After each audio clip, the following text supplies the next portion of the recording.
கண்ணாடி கண்ணாடி சீப்பு கண்ணாடி வளையல்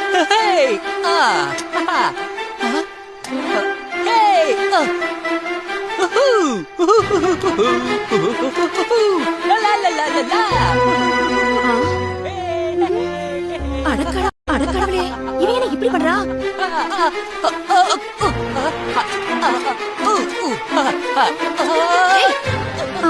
இவன் நம்ம மாட்டி விட்டுருப்பான் போல இருக்கே. என்ன பண்ற நீ?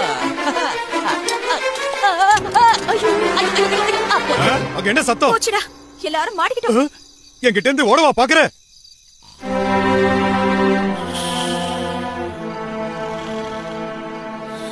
நான் பழக்கோட்டை காசுப்பட்டு மாட்டிக்கிட்டேன். ஆனா நீ கிரீடத்துக்கு காசுப்பட்டு